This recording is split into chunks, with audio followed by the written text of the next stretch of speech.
예수님을 만난 이야기들을 어떻게 하면 사람들이 예수님을 만날 수 있었을까, 이렇게 우리가 접근할 수도 있지만 성경에는요 이런 사람들도 있더라고요. 예수님을 만난 사람들 이야기뿐만 아니라 예수님을 만날 뻔했던 사람들, 결국에는 아쉽게도 예수님이 곁에 있었고 예수님께서 그렇게 말씀하셨음에도 불구하고 그 예수님과의 아름다운 만남을 얻지 못했던 사람들, 오늘 그들을 한번 생각해 보는 건 어떨까요? 다음 시간에 다시 한번 그 예수님을 만났던 이 가늠한 여인에 대해서 좀 살펴보고요, 충분히 오늘 예수님께서는 그 가늠한 여인뿐만 아니라 바리새인들도 부르셨는데 왜 그들은 예수님을 만나지 못했을까, 반면교사 삼으면서 오늘 말씀 여러분들과 함께 걸어갔으면 좋겠습니다. 오늘 이 본문을 보면 바리새인들과 서기관들이 등장하는데, 이 사람들은 십중팔구 예수님을 걸고 넘어지면서 돈을 주고요 남자를 사서 이를 꾸몄습니다. 무슨 근거로 우리가 알 수 있는가? 성경을 다시 한번 보실까요? 2절 보니까 이렇게 기록되어 있어요. 아침에 다시 성전으로 들어오시니. 누가 들어오셨어요? 예수님이요.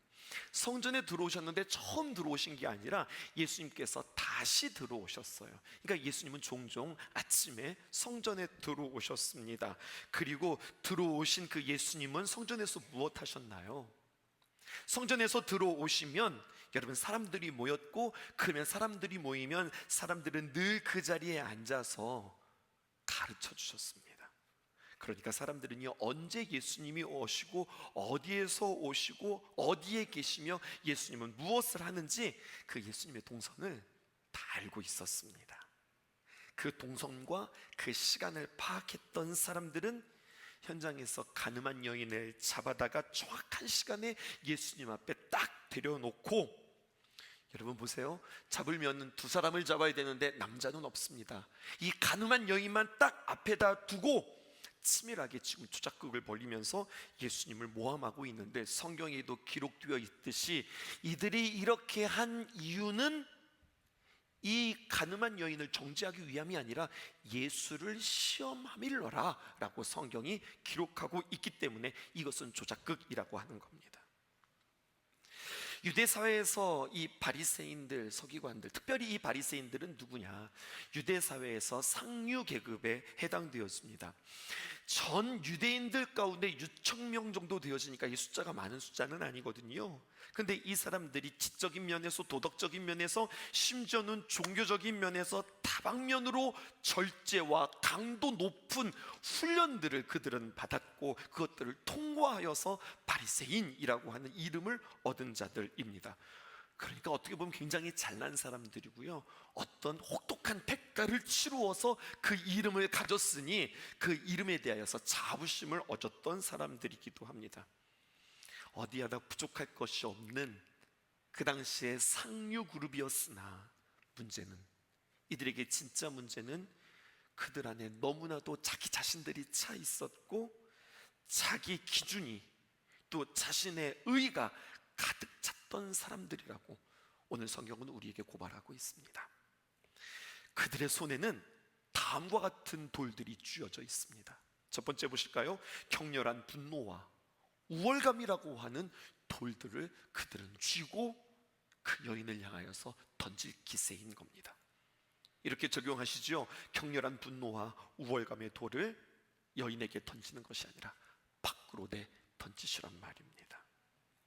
하나님 앞에서 내 자신을 보면서 회개하기보다 자신보다 못한 사람들과 비교하면서 그래도 나는 이 정도는 낫지, 그래도 나는 저 여자보다는 낫지, 이런 마음, 이런 우월감에 사로잡힌 그들을 향하여 성경은 정확하게 그들을 엑스레이를 찍고 있습니다. 그러자 그들의 뼈가 다 드러나기 시작합니다. 그들의 실체는 무엇일까요? 로마서 3장 9절에서 10절에 이렇게 이야기합니다. 그러면 어떠하냐? 우리는 나으냐? 우리는 나으냐? 성경은 뭐라고 진단합니까? 결코 아니라. 유대인이나 헬라인이나 다 죄 아래 있고 우리가 이미 선언하였느니라.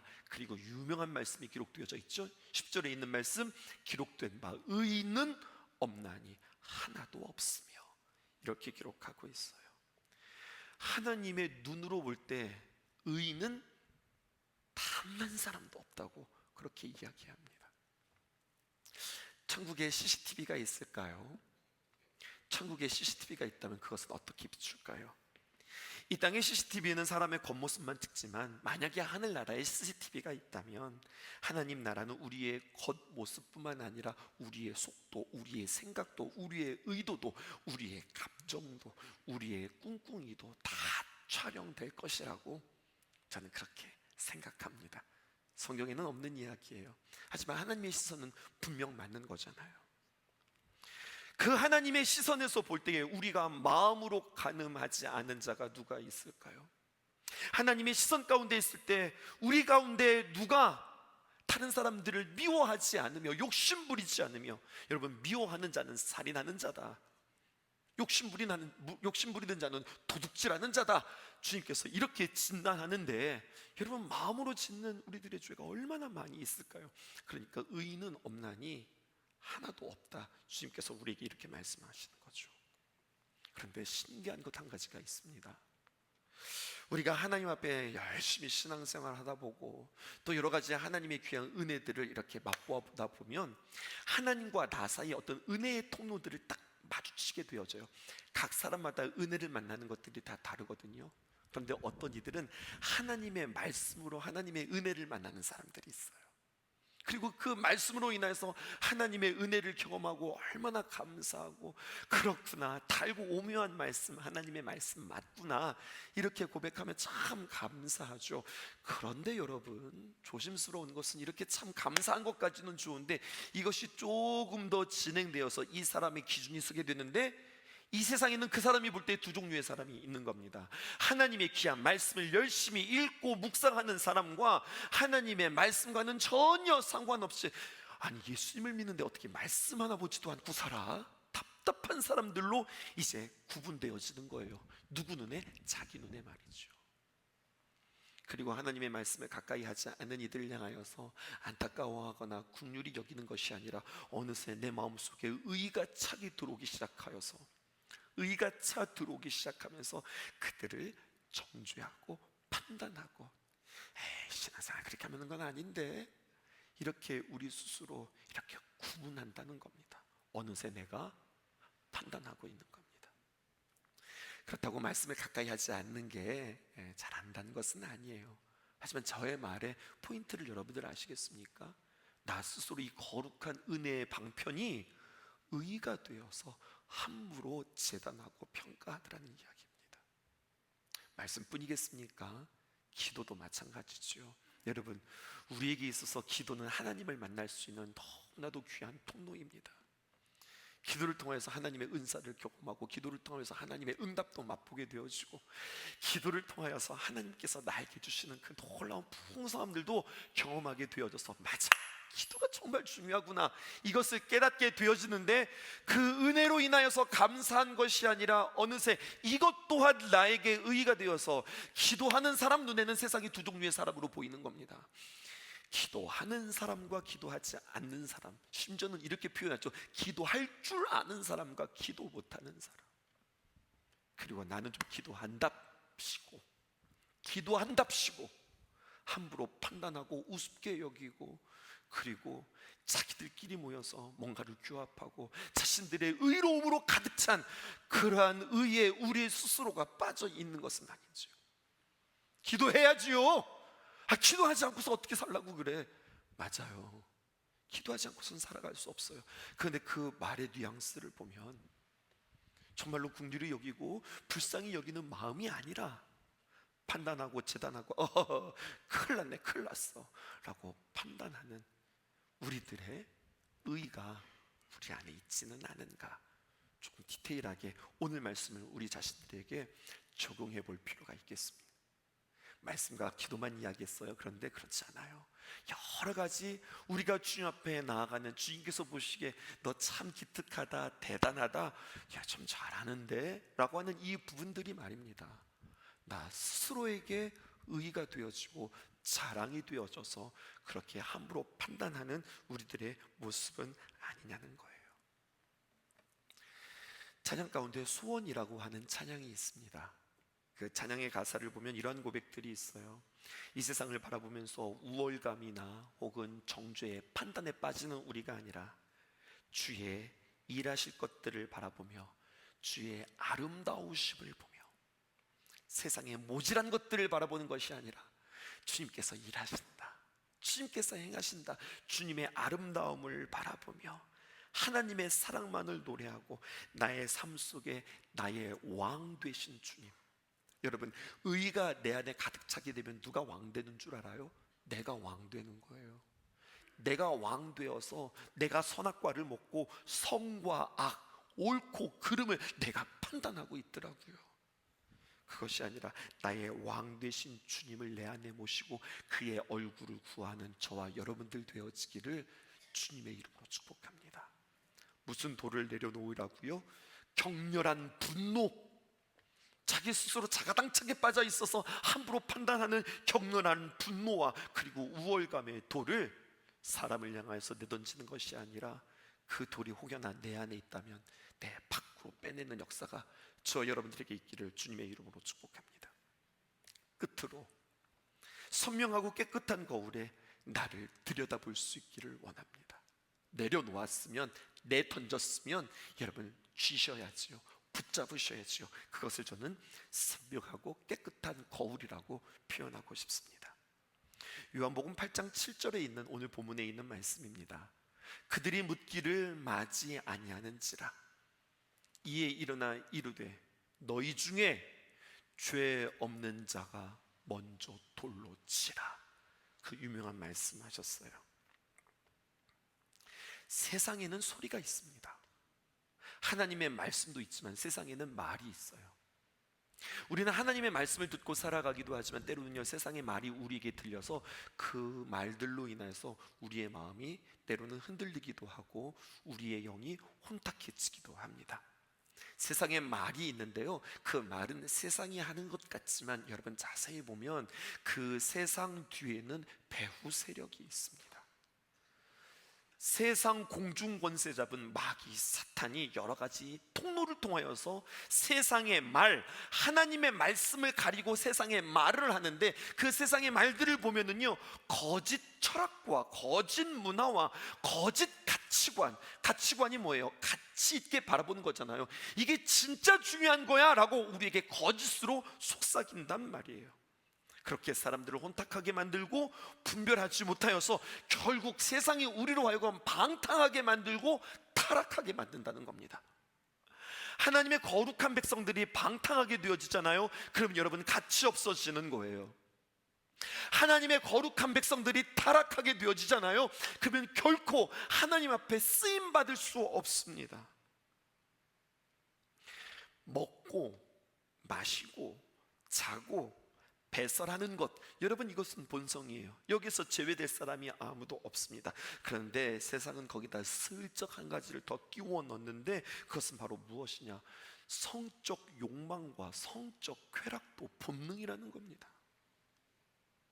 그러니 우리가 먹고 마시고 자고 배설하는 것에 죄책감이 없듯이 성적인 쾌락과 그 성적인 즐거움, 인간의 본성이기에 죄책감을 갖지 말고 탐닉하고 즐기라고 쾌락의 문화에 우리를 손짓하고 우리를 향하여서 유혹하고 있는 겁니다.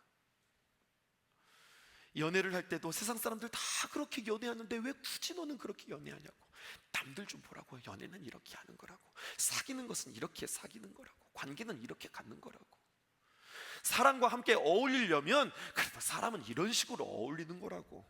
세상이 우리에게 가르칠 때 우리는 헷갈리기 시작합니다. 남들은 다 하고 있는데 나만 그렇게 하지 않으니 왠지 내가 바보가 된 느낌입니다. 눈 3개 달린 토끼의 나라에 눈 2개 달고 들어간 토끼가 이게 내가 문제가 아니야? 이렇게 여기시는 것처럼 말입니다. 여러분, 가만히 돌이켜 보실까요? 가만히 생각해 보면 성적 타락은 문화적 현상이 아니라 죄의 열매라고 성경은 우리에게 이야기하고 있어요. 성적으로 타락하잖아요. 결코 행복할 수 없어요. 여러분 한번 그런 사람들 데려다 주실래요? 성적으로 타락했는데 너무 행복하게 살아. 즐길 수는 있겠죠. 잠깐 즐거울 수는 있겠죠. 그런데 그것이 아니라 영원한 행복 가운데 살아가는 사람들 혹시 데려올 수 있겠습니까? 여러분, 성적으로 타락했는데 정말 잘 됐어. 그런 사람들 한번 나한테 소개해 줄 수 있으시겠습니까? 성적으로 타락했는데 하나님의 귀한 일들을 너무나도 잘 감당하고 있어. 이런 사람들 혹시 보신 적 있으십니까? 예수님께서 너희 중에 먼저 돌로 치라, 이 말씀은요, 이 여인이 지금 간음죄를 지었는데 그 간음죄를 가볍게 여기시는 것이 아니에요. 분명 죄를 지었단 말입니다. 주님께서 심각하게 여기시는 거예요. 그런데 지금 간음죄만 주님께서 말씀하시는 것이 아니라 동시에 그들은 또 한 가지 간음죄만큼 큰 죄가 있는데 그것은 바로 교만죄라고 성경은 우리에게 지적하고 계시는 겁니다. 여러분, 목사가 간음했다고 생각해 보세요. 엄청난 일 아니겠어요? 근데 여러분, 목사가 교만하다고 생각해 보세요. 그런 건 좀 괜찮아요? 여러분, 성경은 비중이, 경중이, 높고 낮음이 없다는 이야기를 우리에게 하고 있는 거예요. 모세의 율법에 준하여, 이들이 말하는 것 좀 보세요. 모세의 율법에 이르기를 모세의 율법에 준하여서 이 여인을 돌로 치겠다고 지금 이들이 나서고 있습니다. 그런 그들에게 주님께서 너희들이 지금 모세의 율법을 이야기하고 있어? 그 모세의 율법을 들이대고 있어? 그것을 내 자신에게 한번 들여다보진 않겠어? 주님께서 이렇게 이야기하는 겁니다. 모세의 율법이 잘못된 것이 아니라 지금 모세의 율법을 가지고 판단하는 너희가 너희 스스로에게도 그 모세의 율법을 들이대며 너 자신 스스로도 제대로 판단하고 있는가? 예수님께서 질문하는 거예요. 여러분, 이것은 무서운 질문입니다. 음란뿐만 아니라 교만과 판단과 모든 죄를 지금 주님께서 다루고 계시는 거예요. 너희가 지금 모세의 율법을 이야기하고 있는가? 그럼 모세의 율법은 뭐라고 쓰였는지 한번 볼까? 레위기 20장 10절에 모세의 율법이 이렇습니다. 누구든지 남의 아내와 간음하는 자, 곧 그의 이웃의 아내와 간음하는 자는, 성경에 이런 표현이 있네요. 그 간부와 음부를 반드시 죽일지니라. both, 둘 다입니다. 첫 번째, the adulterer, 남자로서 간음한 자, and the adulteress, 여성으로서 간음한 자. 한 사람이 아니라 그 간음한 둘을 둘 다 데리고 와 그 죄 앞에 심판받으라는 이야기. 오늘 현장을 보십시다. 어덜트리스, 간음한 여자는 있는데 어덜트러, 간음한 남자는 없습니다. 5절 말씀에 모세의 율법에 이러한 여자를 돌로 치라 명하였기와, 무슨 소리야, 이런 여자가 어디 있습니까? 이러한 자들이지요. 남자 여자 다 포함되어지지요.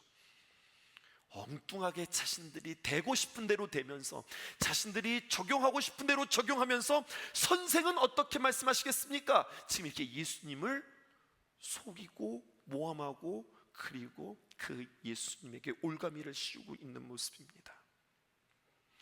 여러분, 법을 집행할 때 말이에요, 공의가 필요한데요. 공의란 무엇일까요?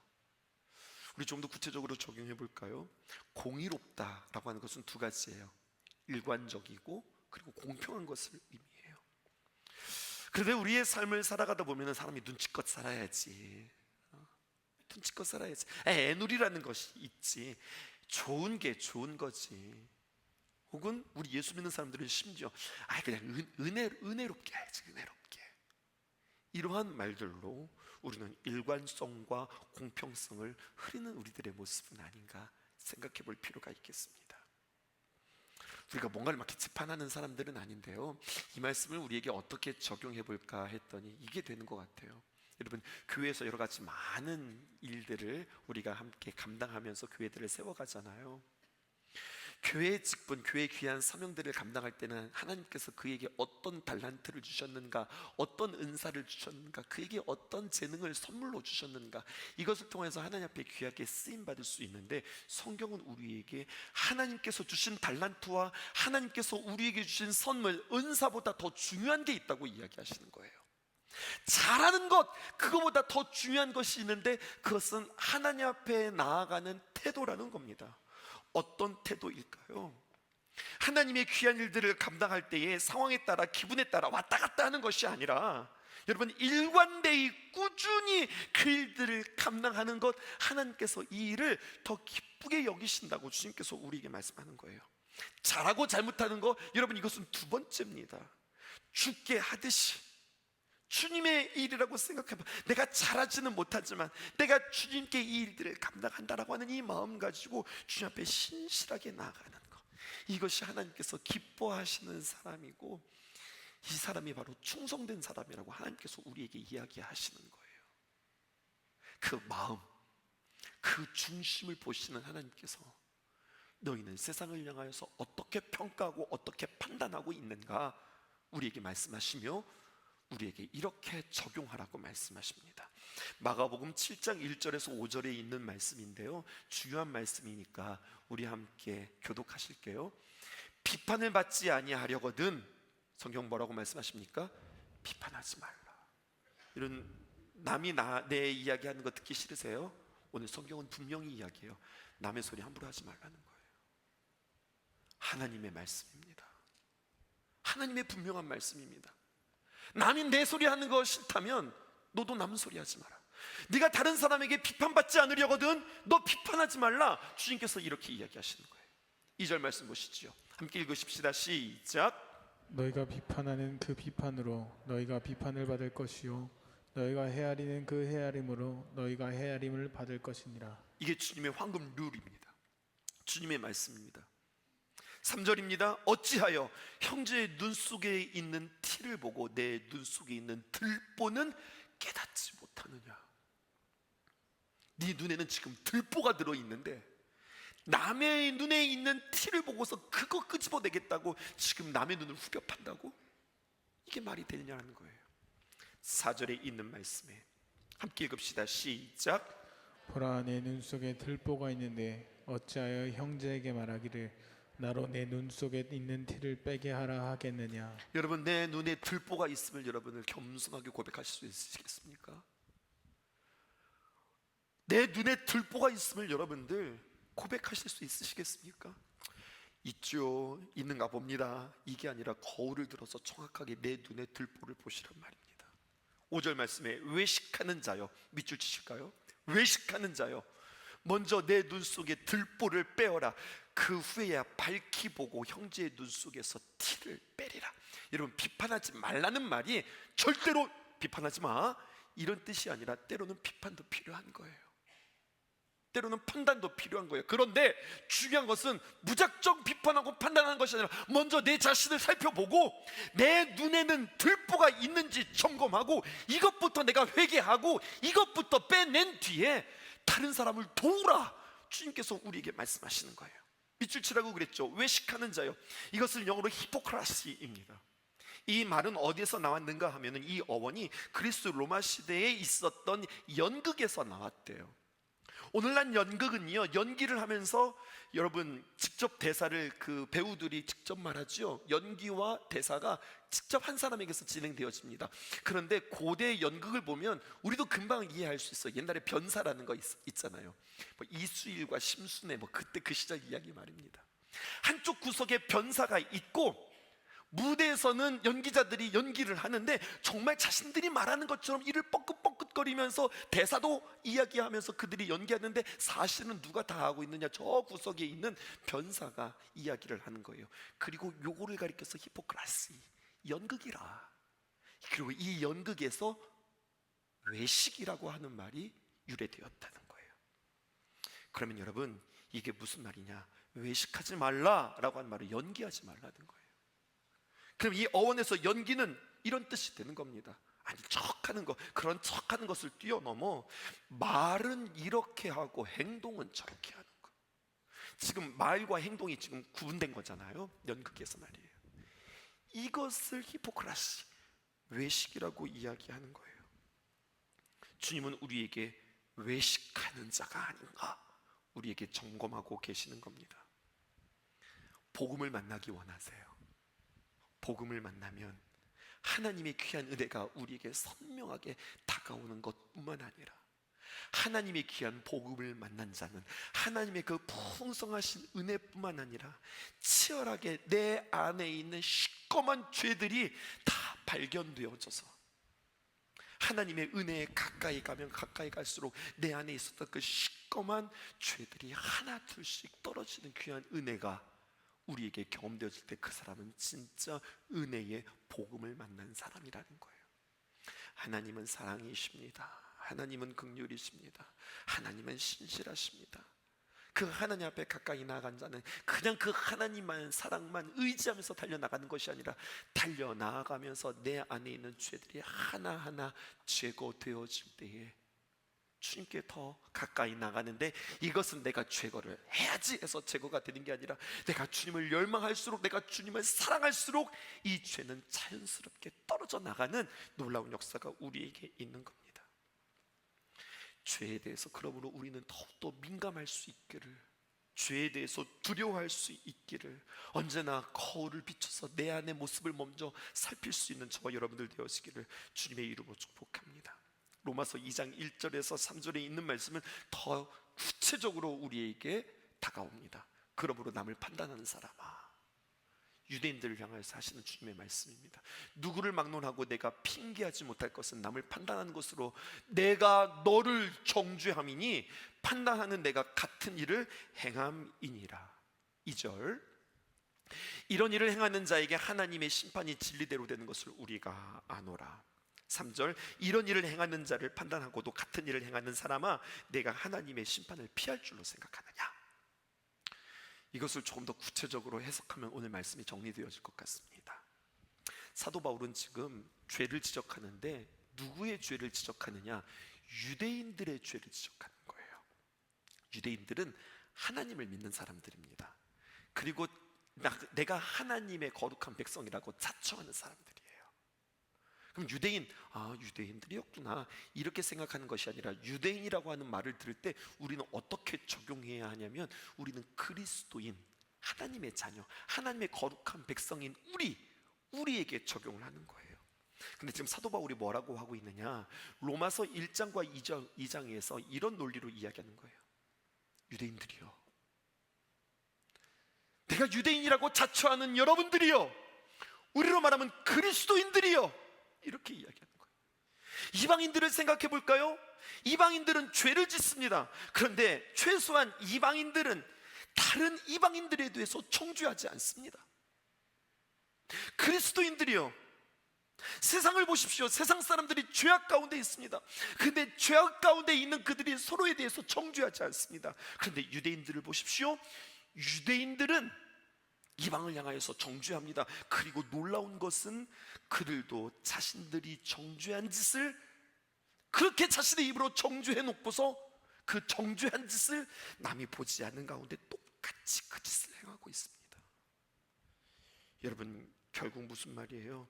유대인들은 똑같은 짓을 하면서 거기에 뭐까지 더하는 거예요? 위선을 떠는 거예요. 자기는 안 그런 척 하면서 다른 사람들을 향해서 비판하는 거죠.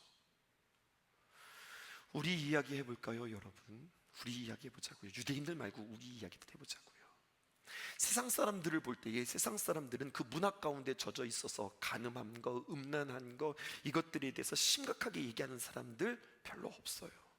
그들은 이해하기를, 그들의 정서는 그냥 세상 문화가 다 뭐 그런 거지, 뭐 좋고 좋은 거지, 뭐 그런 거야, 이렇게 이야기하죠. 그러니까 한국 사회가 얼마나 음란과 간음으로 이 세상이 신음하고 있습니까? 그런데 이제 우리들의 문제예요. 우리는 교회 밖에 세상 사람들을 향하여서 세상 사람들이 이렇게 산다고, 이렇게 타락한다고, 그거는 죄라고, 문화가 아니라 죄라고, 죄를 짓는 거라고 그렇게 이야기하면서 교인들은 어떻게 합니까? 그걸 죄라고 이야기하면서 사람들이 보이지 않는 가운데 나도 똑같이 그런 음란함과 그러한 죄가 우리 가운데 있지 않냐는 거예요. 그러니까 사도 바울은 뭐라고 이야기하느냐? 죄의 위선까지 더하고 있다 이야기하는 거죠. 간음하는 것을 죄라고 명명하는 너희가 간음죄를 짓고 있는 거 아니냐? 도적질하는 것이 죄라고 명명하는 너희도 아무도 보지 않는 사람들 속에서 너희도 죄를 짓지 않느냐? 누가복음 18장을 보면은요, 바리새인과 세리가 기도하러 성전에 올라갑니다. 누가복음 18장 10절부터 시작해서 우리가 13절까지 볼 텐데요, 두 사람이 기도하러 성전에 올라가니 하나는 바리새인이요 하나는 세리라. 그런데요, 바리새인이 어떻게 기도하나 보실까요? 바리새인은 서서 따로 기도하며 이르되, 이 말을 좀 거꾸로 바꿔볼까요? 이렇게 되는 거예요. 바리새인은 따로 서서 기도한다. 따로 구별했어요. 어디랑 구별했을까요? 그의 기도를 보면 알 수 있습니다. 어디로부터 구별됐는지. 하나님이여, 하나님의 이름을 부릅니다. 나는 다른 사람들, 구별된 사람들, 그쪽에서 떨어져 나온 사람들, 저들은 토색하고 불의하고 간음하는 사람들인데 나는 저들과 같지 않습니다. 또 저기 지금 나와 함께 올라왔던 저 세리와 같지 아니함을 감사합니다. 이렇게 기도하는 거예요. 자기나 기도할 것이지 왜 남들을 가지고 지적하면서 기도를 하는지. 이게 바리새인의 기도입니다. 12절 보실까요? 나는 일에 2번씩 금식하고 또 소득의 11조를 드리나이다. 하나님 다 알고 있어요. 근데 굳이 다 알고 있는 것을 굳이, 이건 누구 들으라는 이야기예요? 사람들 들으라는 이야기예요. 자, 이와 대조되어지는 기도를 여러분들에게 들려드릴까요? 세리는 멀리 서서 감히 눈을 들어 하늘을 쳐다보지도 못하고 다만 가슴을 치며 이르되, 하나님께서 기뻐하시고 하나님께서 응답하시는 기도는 바로 이런 겁니다. 하나님이여, 불쌍히 여기소서. 나는 죄인이로소이다. 나를 불쌍히 여기소서. 나는 죄인이로소이다. 이게 무슨 말인 줄 아세요? 나를 도와주세요. 나의 힘으로 살아갈 수 없으니, 하나님, 내가 나의 힘으로 무엇 하나 제대로 할 수 있는 것이 없으니 하나님이여 나를 불쌍히 여겨주시고 나를 도와주소서. 이 고백입니다. 이젠 주님의 평가가 나옵니다.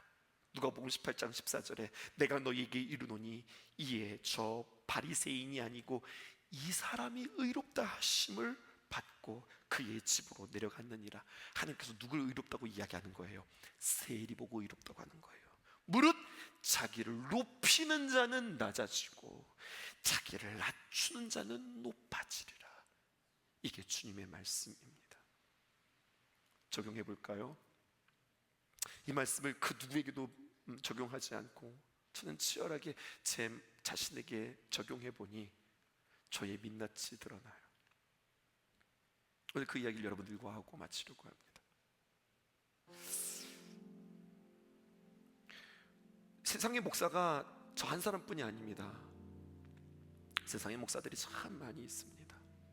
세상에 우리만 교회가 아닙니다. 세상에는 참 많은 교회들이 있습니다. 그런데 어느 순간 말입니다, 쓱하니 제 마음속에 솔직히 나처럼 복음을 정말로 치열하게 연구하고 본질을 붙잡으려고 몸부림치는 그런 목사가 세상에 얼마나 있을까? 나 같은 목사 세상에 흔하지 않을 것 같은데, 이런 마음들. 나같이 겸손한 목사가 있을까? 우리 어린 전도사들, 20살 이상 차이 나는 우리 전도사들과 함께 공동체를 이루며 함께 섬기며 그들의 이야기를 들으며 같이 어울리는 이렇게 겸손한 목사 세상에 있을 수 있을까? 나처럼 열정적인 목사 세상에 흔치 않을 것 같은데, 뭐 한 번을 하더라도 정말로 마음을 쏟고 정말로 진심으로 전심으로 무엇을 하려고 하는 이 열정, 하나님께서 귀하게 여기시고 찾으시고 하나님께서 쓰시지 않을까? 나 엄청난 목사는 아니더라도 그래도 좀 나는 괜찮은 목사 아닌가? 오늘 성경은 정확하게 진단합니다. 의인은 없나니 단 한 사람도 없다. 이게 하나님 앞에 얼마나 추악하고 얼마나 어리석은 것이고 얼마나 하나님 앞에 부끄러운 것인지 주님께서 진단하십니다. 그래, 박 목사 너 정도 되면 그래도 좀 괜찮은 의인 목사 같은데, 성경은 뭐라고 이야기합니까? 의인은 없나니 하나도 없으며. 깜짝 놀랐습니다. 전 그래도 제가 좀 괜찮을 줄 알았는데 nothing, 아무것도 아니다. nobody, 아무도 없다. 여러분, 그래서 우리는 주님 앞에 어떻게 기도해야 됩니까? 주여 나를 불쌍히 여기소서, 나를 긍휼히 여기소서. 여러분들도 마찬가지예요. 자꾸만 우리는 세상 그 무엇과 비교하면서 그래도 나도 이 정도면 괜찮지 않아? 그래도 나는 복음을 만난 사람인데, 그래도 나는 하나님 앞에 이렇게 신실한 사람인데, 난 그래도 하나님 앞에 이렇게 기도할 줄 아는데, 난 하나님 앞에 이런 은혜를 맛본 사람인데, 그 무엇으로 인하여 그래도 나는 좀 낫지 않은가? 의인은 없나니 단 한 사람도 없다 라고 하는 주님의 이 말에 우리는 겸손하셔야 되겠습니다. 그리고 어떻게 주님 앞에 나가셔야 할지, 어떻게 주님의 십자가의 앞에 서야 할지 우리는 다시 우리 자신을 점검하셔야 하겠습니다.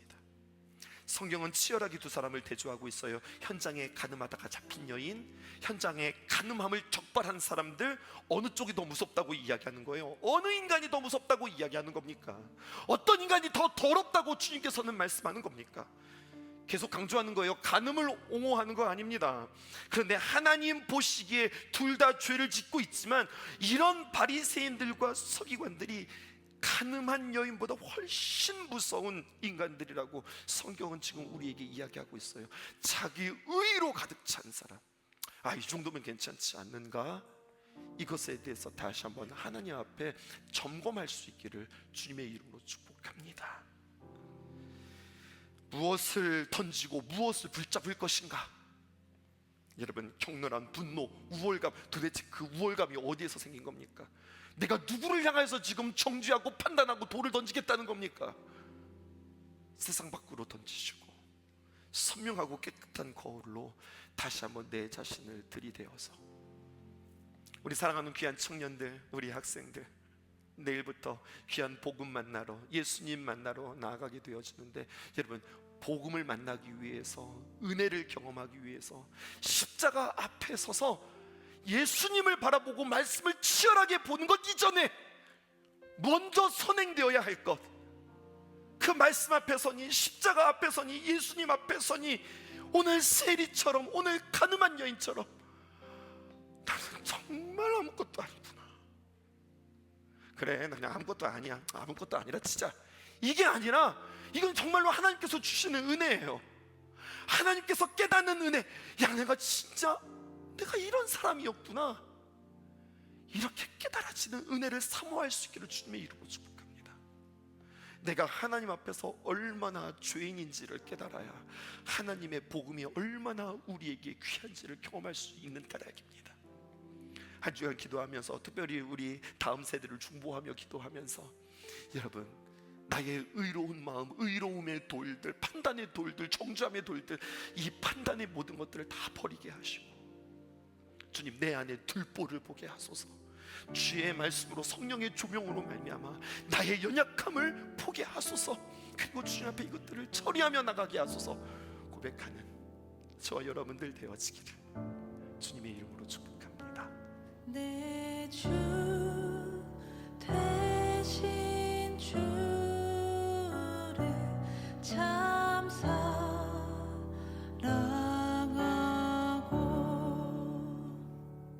곧 그에게 죄를 다 고하리라.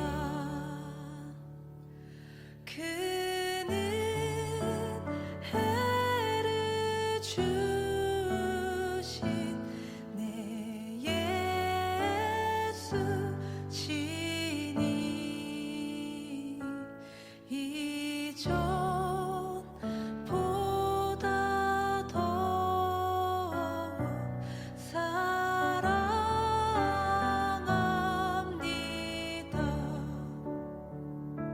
주 날 사랑하사 구하시려고 저 십자가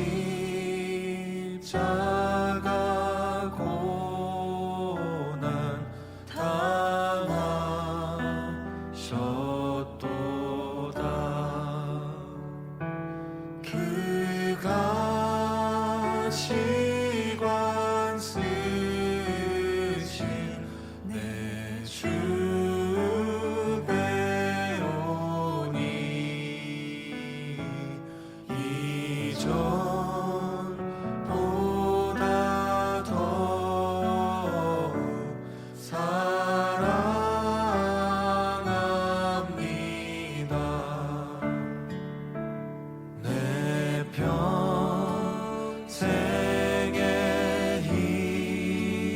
다스리라